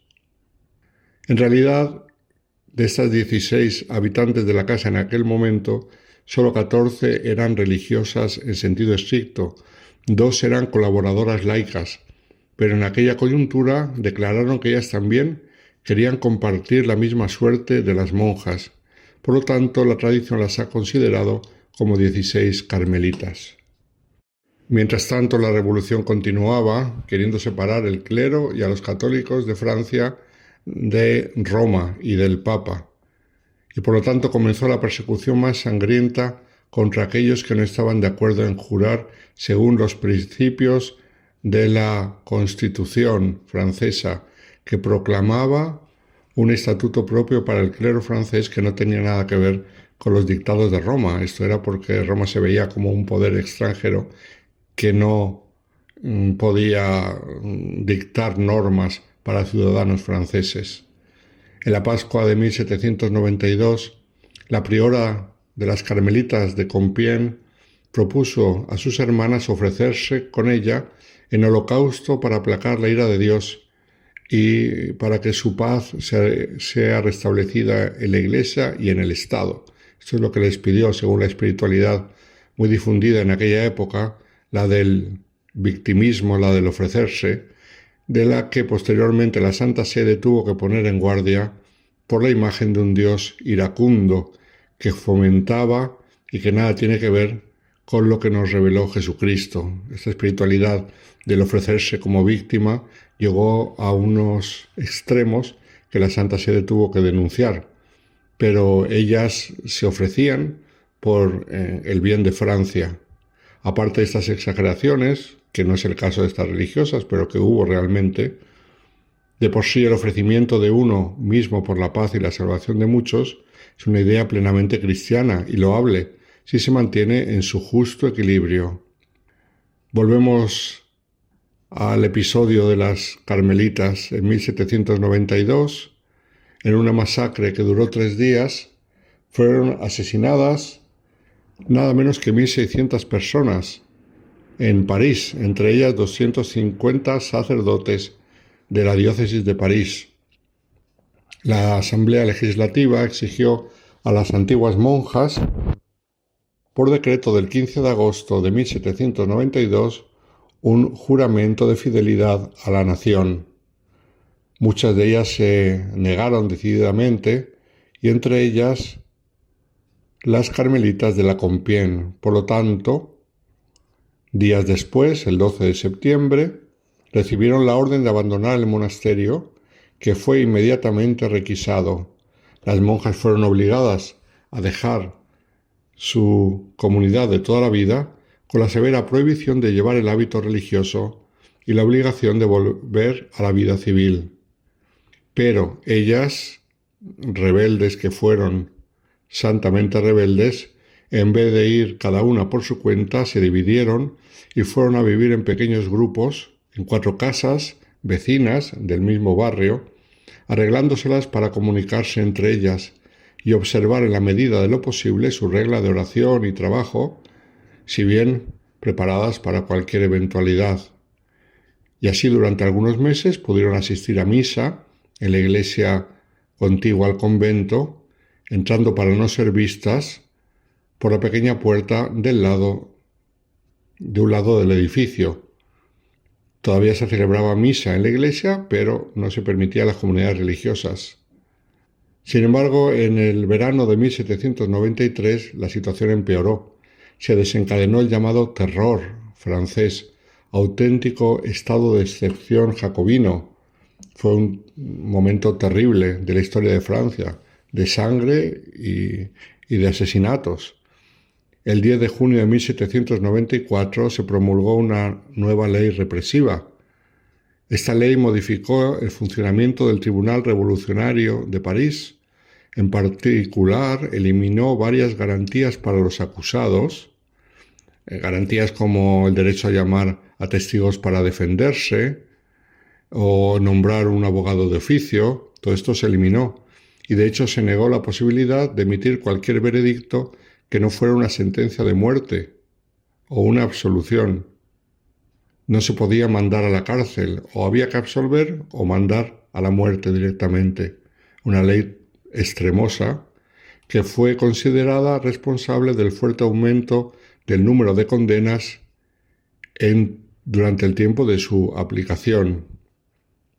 De hecho, en aquel tiempo, un testigo de la época dijo que la guillotina era un volcán de lava devorando a nuestros enemigos, por lo mucho que se usaba. Constantemente estaba cayendo la guillotina sobre las cabezas de aquellos que el régimen del terror consideraba enemigos.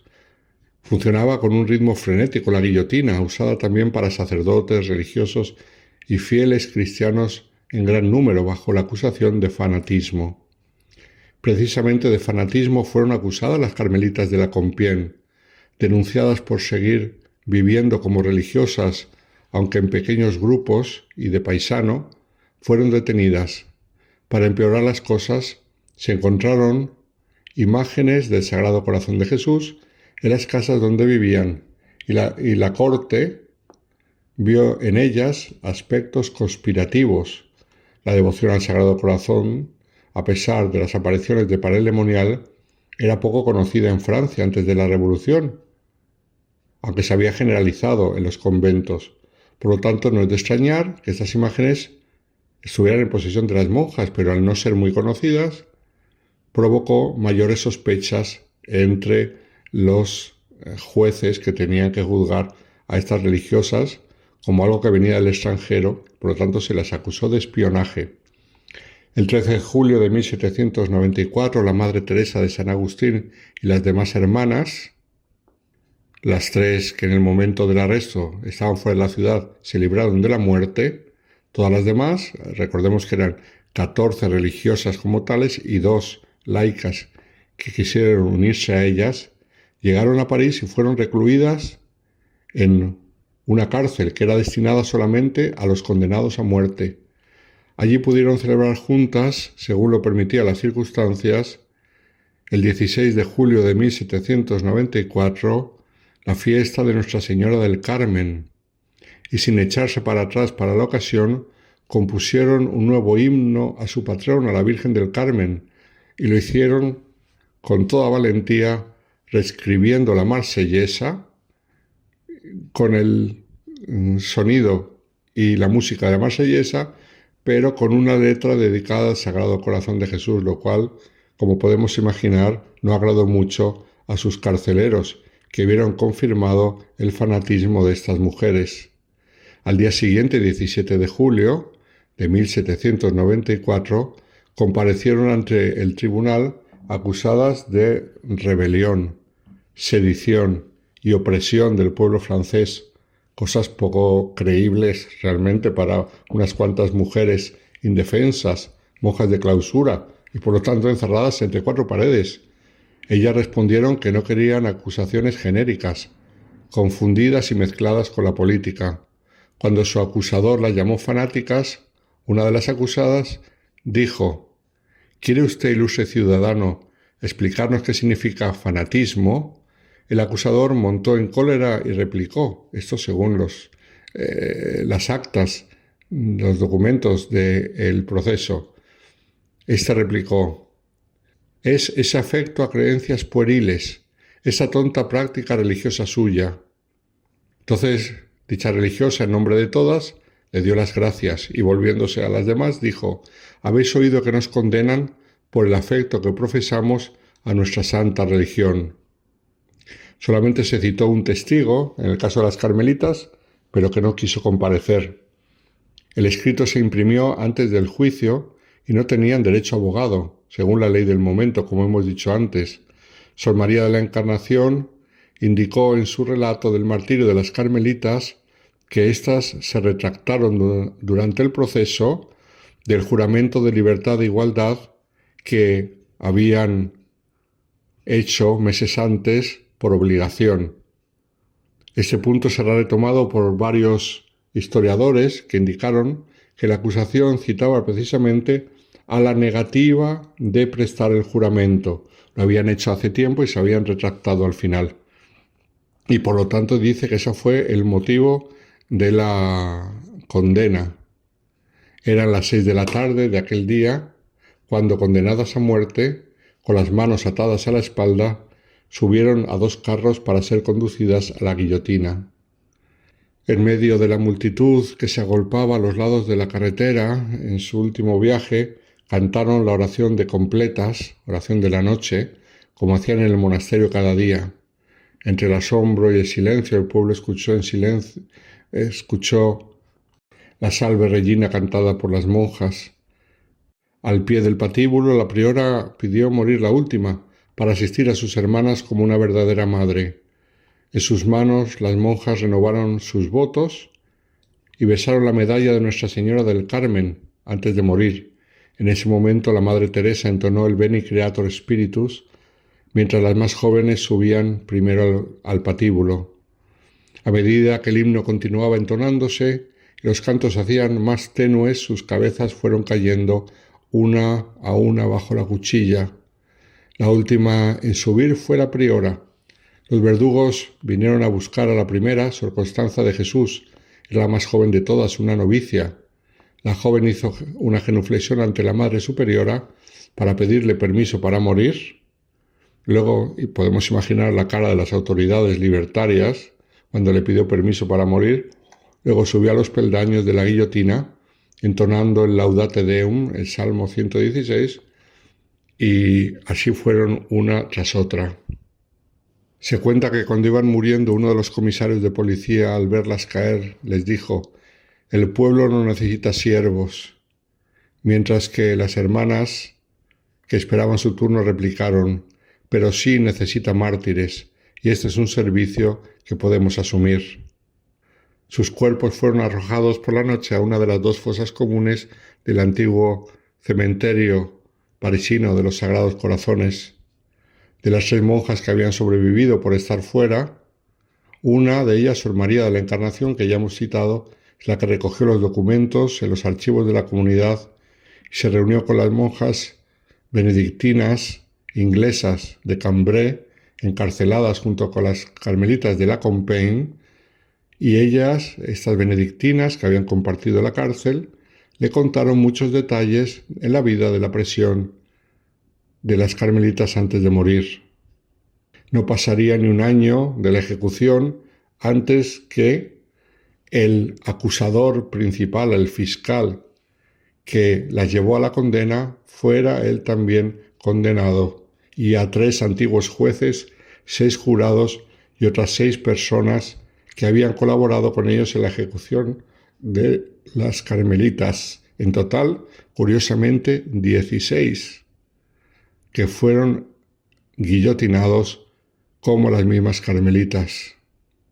En realidad se usó este caso como parte de una venganza política del Comité General de Seguridad del momento contra las autoridades anteriores, cosas de la historia. Los acusadores acabaron como ellas, pero ellos no fueron mártires, ellos murieron por cuestiones políticas. El convento de la Compiègne de las Carmelitas fue vendido en 1795 y hoy no queda nada en él. Fueron beatificadas, como hemos dicho, por el Papa Pío X y en este año jubilar serán canonizadas. Un hermoso ejemplo de fidelidad, de coherencia, de amor a Jesucristo y un ejemplo que nos ayuda a todos a permanecer firmes en la fe. Muy buenas noches a todos los oyentes de Radio María.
Despedimos al padre Alberto Royo y damos la bienvenida a Cayetana Jerry Johnson, que nos introduce en algunas claves para entender mejor la esperanza a la que nos llama este año jubilar.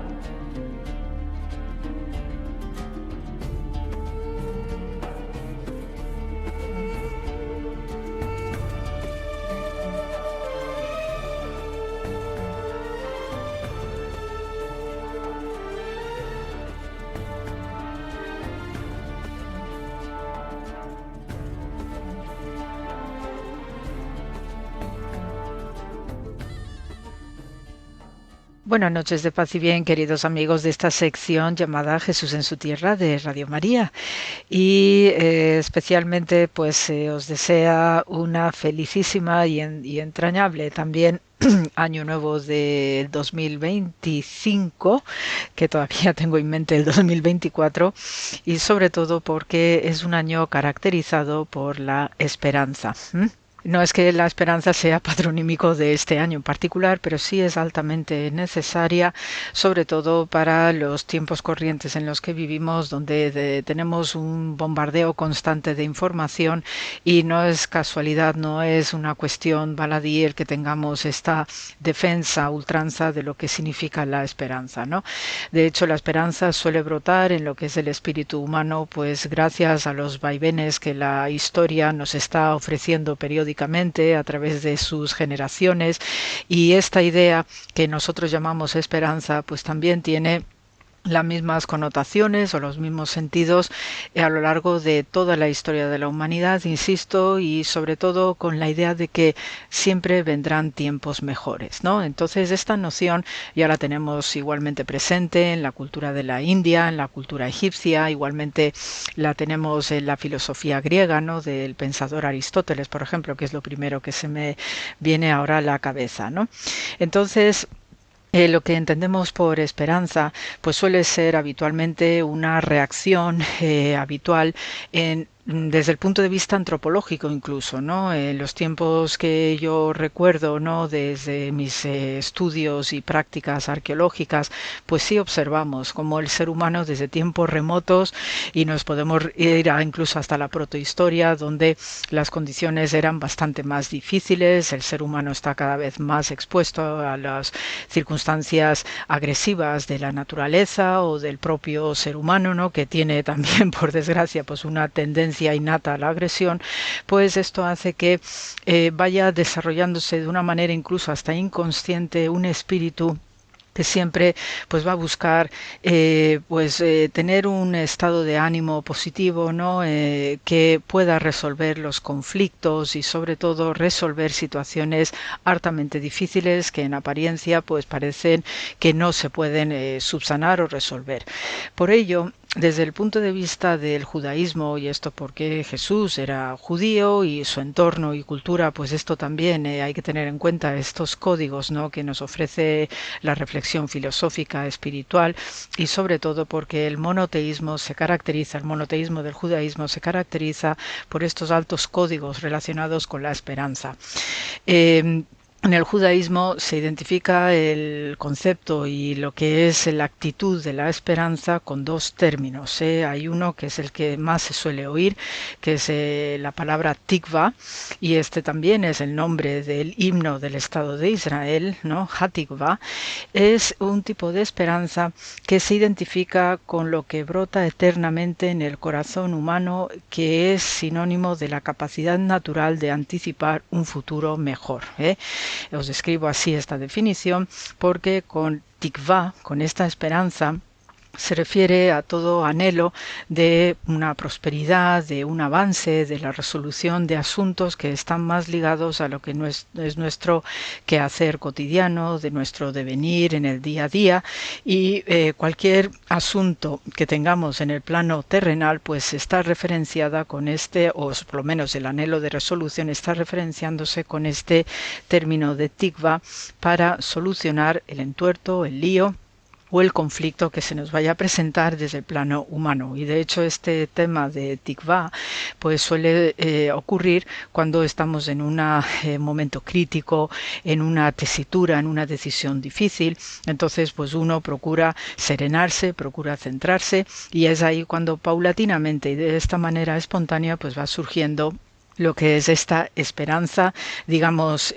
inmediata, más próxima a nosotros, y que a veces no suele dar buenos resultados. Esto hay que tenerlo también presente, ¿no? Siempre, pues desde este punto de vista de la tikva, también nos ayuda a ir mejorando, a ir afinando los objetivos para la resolución de conflictos particulares o colectivos inmediatos que podamos tener desde un plano individual o desde un plano colectivo. Entonces, hay que tener en cuenta, o por lo menos tener la previsión, de que aunque tengamos esta esperanza en poder hacer una resolución, ¿no? O solucionar un tema material, ¿no? Pues por ejemplo, me voy a algo muy básico como es un tema fiscal o una operación de compra-vivienda, una herencia, etcétera, ¿no? Pues este tipo de situaciones, o también una crisis personal o una de relaciones, pues esto, con el término de Tikva, hay esta esperanza, pero también estamos expuestos a que no siempre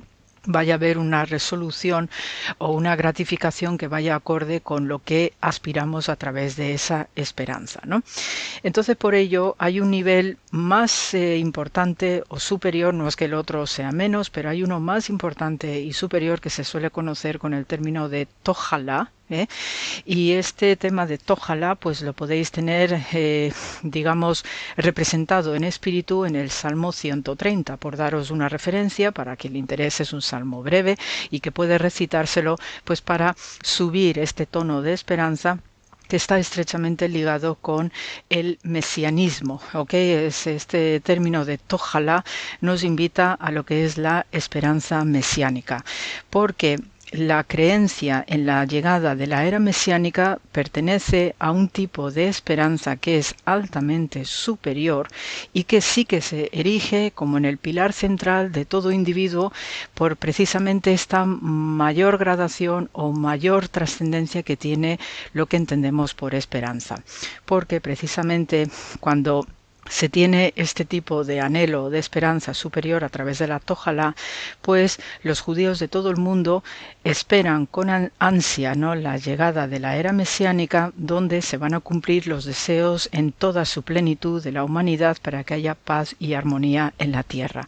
Por esto este tipo de esperanza es tan especial y tan peculiar al mismo tiempo, porque para que se dé esta esperanza que favorezca el advenimiento de la era mesiánica y la llegada final y triunfante del Mesías, hay que estar también en una actitud y en una situación o unos estados, si queréis, donde pues haya que estar en plena rectitud moral, seguir pues lo que Dios espera de nosotros también, y no se trata de ser perfectos porque no lo somos, pero por lo menos estar con una plenitud, digamos, humana que abarca lo espiritual y lo material, y sobre todo en unas buenas relaciones con el prójimo, que ya sé que en ocasiones es harto difícil, pero de lo que se trata es de garantizar pues que esta capacidad de esperanza no mesiánica pues pueda darse efectivamente, porque nosotros también propiciamos una actitud de rectitud,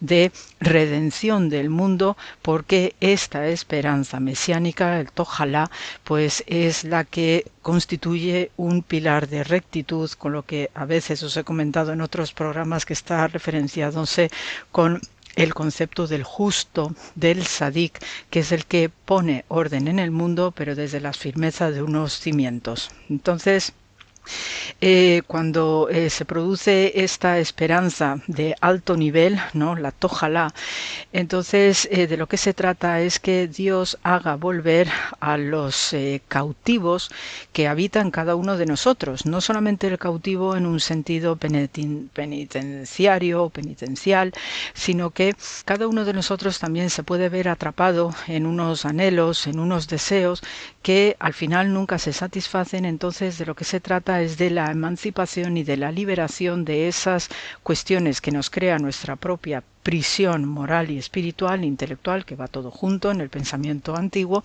y este tipo de esperanza ayuda a que todos los que estén perdidos, estén despistados, estén dispersos, pues abre unas puertas al corazón para que todos vuelvan a centrarse o vuelvan a resetearse, si me permitís esta expresión, y así pues uno también se centra. Entonces, este tema mesiánico pues es sumamente fundamental, porque está relacionado pues con momentos de apartamiento de Dios, luego ese Dios que vuelve, ¿no?, a sus hijos, a su humanidad, a su creación, y entonces los rabinos utilizan como analogía la experiencia del Éxodo, no, de este Dios, no, yo soy el Señor tu Dios que te sacó de la tierra de Egipto, pues todas estas imágenes, no, del exilio exilio, relacionados con el Éxodo, forma parte de lo que es esta esperanza trascendental de la era mesiánica, porque es redimir a los cautivos, y esa cautividad, como os he comentado, también forma parte de cada uno de nosotros, que se deja esclavizar por sus apetencias, por unos anhelos que no siempre son correspondidos, y por tanto, pues esto es lo que favorece que Dios pueda intervenir en la historia personal e individual, como también la colectiva. Por eso, pues cuando uno llega a este nivel de esperanza trascendental, pues entonces ahí es cuando puede percibir las señales, los pequeños milagritos, ¿no?, que van formando parte de nuestra vida, y esto es lo que nos permite entender cómo Dios interviene en la historia de la humanidad, porque Dios es el principal redentor por excelencia. Como Dios trasciende el tiempo y es eterno, Él es el máximo redentor, y si redimió al pueblo judío, esta redención no es temporal, sino que es eterno, y esto se aplica para el resto de la humanidad. Por ello, esta segunda forma de esperanza, ¿no?, la Tójala, es de verdad algo extraordinario que merece la pena, ¿no?, apostar por ella, no quedarse en los aspectos, digamos, particulares o terrenales, ¿no?, que también a veces pues pueden ser bastante pobretones de lo que es la esperanza, y siempre aspirar en toda su grandeza a esta esperanza mesiánica, que es gracias a la intervención divina, que es la que nos proporciona la liberación en el espíritu de cualquier tipo de esclavitud o de cautividad que podamos habernos impuesto por nuestra vida particular. Entonces, la fe en la venida del Mesías es la codificación de la capacidad humana de tener esperanza. Y esto también nos ayuda a entender que las espirales de sufrimiento no son eternas, que tampoco vayamos camino a una autodestrucción universal, porque precisamente gracias a esta bondad de la esperanza suprema de la Tójala, pues ahí es donde vamos a llegar a lo que también significa este año, que es el año del jubileo. Entonces, sobre el tema del jubileo trataré en otro programa, y esta hora quería comentaros acerca de estos aspectos de la esperanza. Así que con estas bendiciones también, y con estas aspiraciones, ¿no?, de pensar a lo grande, ¿no?, y de verdad de marcarnos esos objetivos, porque el sufrimiento no es eterno, pues se os manda mucho amor, gracias por la escucha, y hasta la semana que viene.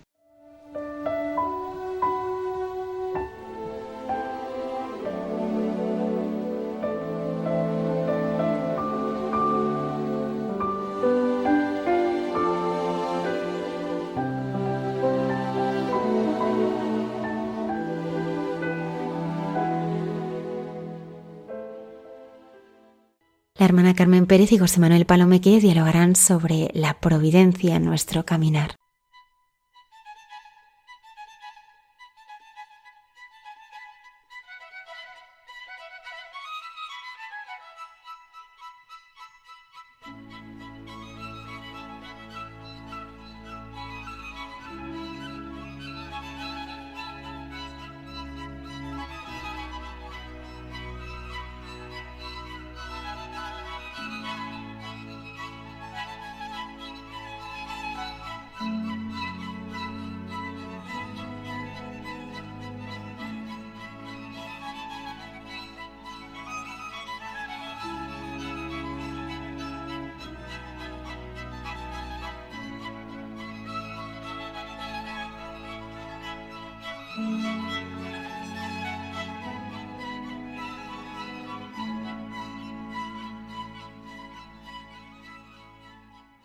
Un tema, José Manuel, que a ti y a mí nos gusta muchísimo, que tú dices constantemente que sucede lo que conviene.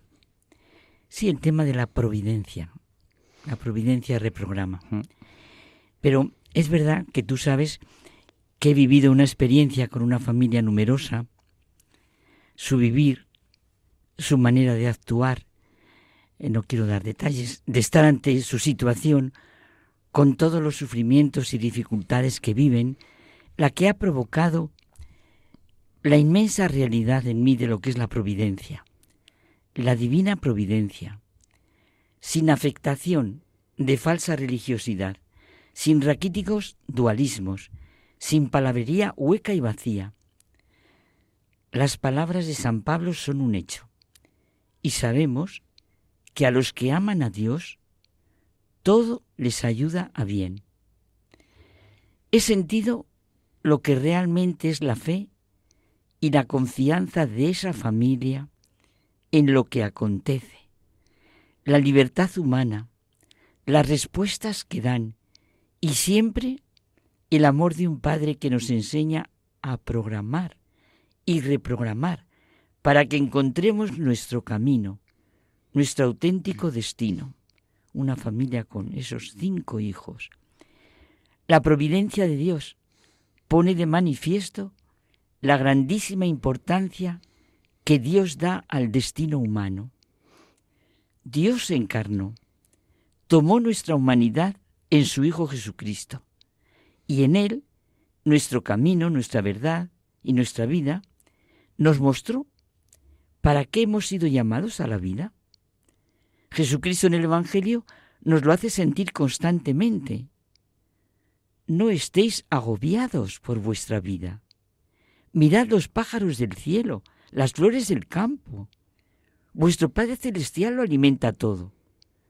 ¿No valéis vosotros más que ellos?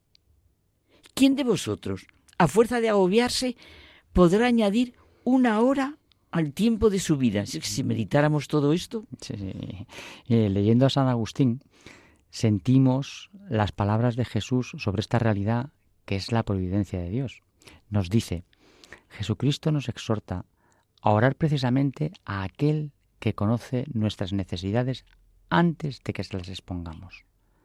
Nuestro Dios y Señor, nuestro Padre, lleno de misericordia, no pretende que les pongamos nuestras necesidades, problemas, deseos, sufrimientos, sino que, por la oración, se acreciente nuestra capacidad de desear, de sentirnos ante su mirada y ante su providencia. Ay, repite otra vez como nuestro Dios y Señor. Es que esto se te queda maravilloso, lleno de misericordia, que has dicho, lleno de misericordia. Que no quiere, que no pretende que les pongamos... Sí, que no pretende que les pongamos nuestras necesidades, problemas, deseos, sufrimientos, sino que por la oración se acreciente nuestra capacidad de desear, de sentirnos ante su mirada, ante su providencia. Es verdad. Es que así nos hacemos capaces de saber responder a toda situación y de recibir todos los dones y gracias que nos prepara. Creer primero para que después podamos entender lo que creamos. Por lo tanto, es conforme a la razón el mandato de que la fe preceda a la razón. San Agustín, tan existencial, tan vital como es, a los racionalistas les responde, cree para comprender. Y a los fidelistas, comprende para creer. Es genial. Y esto, Carmen, nos lleva a una pregunta. ¿Nos hemos planteado seriamente qué significa la palabra providencia? Esa disposición de ayuda, de prevención, que mira o conduce al logro de un fin. Esa actitud que se toma en un suceso para remediar el daño que puede resultar de algo que sucede. Una persona providente, diligente, para proveer en lo que ocurre. Me gusta que hayas arrancado así tan maravillosamente del humano, de lo que hay en el ser humano también, para entender y abrirnos a la providencia con mayúscula. La providencia de Dios nos ayuda a programar y reprogramar nuestras situaciones. Siempre está ahí Dios, presente en su providencia. Bueno, la historia de la humanidad es la historia de la libertad de los hombres, de sus decisiones, en la que Dios siempre es providente. Dios es providencia porque el hombre es libre. Y porque el hombre es libre, Dios es providencia. Necesitamos de su providencia porque Dios es el Padre que siempre espera y abraza al Hijo pródigo. En las más negras y oscuras situaciones, sea por la causa que sea, Dios es Padre providente. La providencia de Dios ilumina todas, absolutamente todas nuestras situaciones, las alegres y las tristes, cuando todo marcha bien y cuando todo se hunde, cuando no somos conscientes y cuando actuamos responsablemente. Dios es, como decíamos, providencia, por antonomasia. Lo de siempre, lo que tenemos que pedir es ojos capaces de ver y corazón capaz de conocer. Claro, Carmen, y fíjate, podemos pensar y preguntarnos, ¿no? ¿Cuándo se plantea una persona lo que realmente es la providencia de Dios? Pues cuando ante una situación personal extrema o ante el sufrimiento de una persona querida, nos preguntamos, ¿pero puede Dios querer esto? ¿Permitir esto? ¿Consentir esto? ¿Cómo puede conjugarse todo esto y la existencia de un Dios o amor? Dios es bueno y providente. Donde no comprendemos su bondad y su providencia, desde luego, en las situaciones más duras y difíciles es cuando nos urge abrirnos, reconocer la providencia de Dios, el amor de Dios, sentir en el interior que a pesar de todas las circunstancias nos ama infinitamente.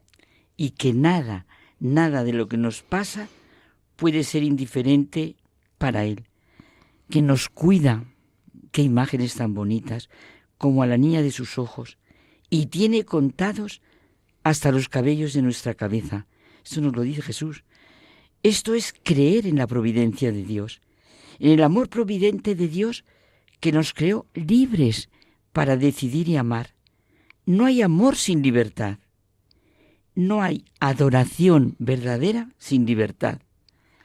La libertad del hombre y la providencia de Dios van de la mano. Se requieren la una a la otra. Nos cuida en nuestra libertad y reprograma lo que haya que reprogramar. Feliz culpa que merece tal redención. Nos surge, en algunas épocas o circunstancias, muy fuertemente saber qué es la providencia de Dios, saber qué es realmente su proveer a la situación, su estar presente en la vida humana, que se realiza siempre, sin tocar nuestra libertad. Claro, saber que lo que puede parecer el hundimiento de todo, el mayor dolor, algo para perder definitivamente la fuerza, la mayor injusticia de la que hemos sido víctimas, o el mayor error que hayamos cometido, Él lo reprograma como una prueba fecunda, como una realidad que incluso nos salva y santifica. Claro, José Manuel, es que siempre la exclamación tan real en la vida y que todo ser humano tenemos que experimentar en lo más profundo de nuestro interior. Oh feliz culpa que mereció tal Redentor. Bueno, sea en la negación de Pedro o en el ajusticiamiento del que se decía hijo de Dios. Crimen por el que se le crucificó por ser hijo de Dios. Sea en lo que hemos hecho mal o sea en lo que hemos sido víctimas. Dios no quiere el mal, pero su poder sabe transformarlo si lo reconocemos en nuestra auténtica verdad y libertad. Ahí está la maravilla del sacramento de la confesión. Está en toda la historia de salvación. Lo que el diablo perpetra por malignidad, Dios lo permite por amor. El poder de Dios, de su providencia, está en que, pase lo que pase, todo puede convertirse en instrumento suyo. Todo, a pesar de todo, puede reconvertirse en instrumento de redención, de liberación. Siempre donde abunda el pecado, el error, el absurdo, sobreabunda la gracia. El amor de Dios es más grande y fuerte absolutamente que todo lo que pueda suceder. Y es verdad que el sufrimiento puede parecer que tiene fuerza para hundirnos.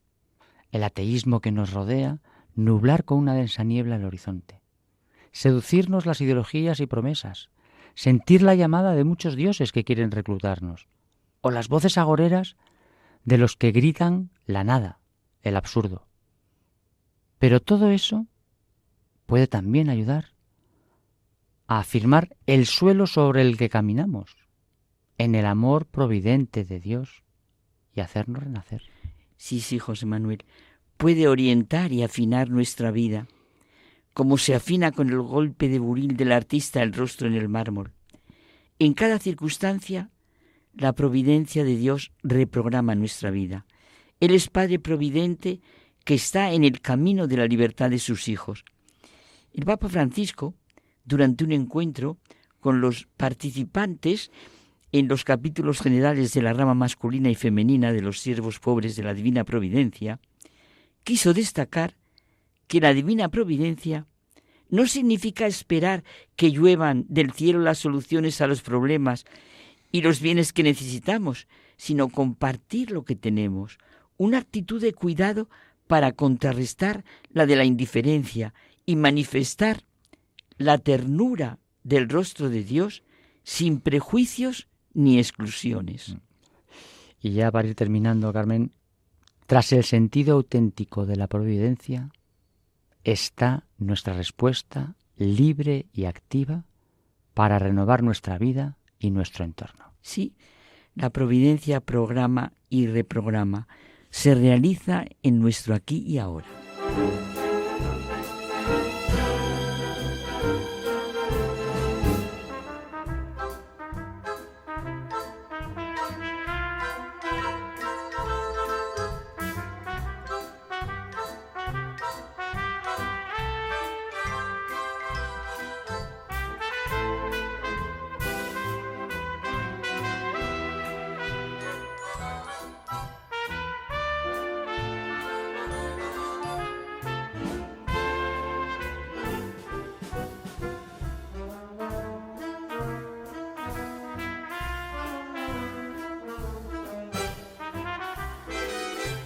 Nos despedimos hasta el próximo programa en el que regresaremos con nuevos e interesantes contenidos. Muchas gracias por estar ahí.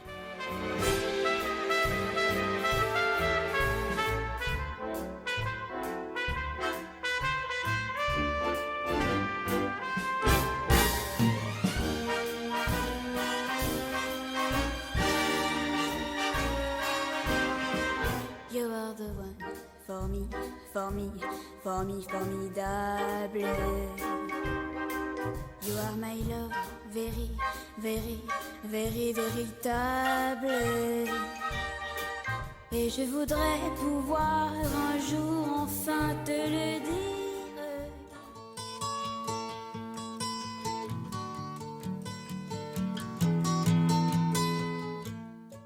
Así finaliza la reposición del programa Hay mucha gente buena, que dirige en Radio María España Almudena Delgado. Here comes the sun, I say it's all right.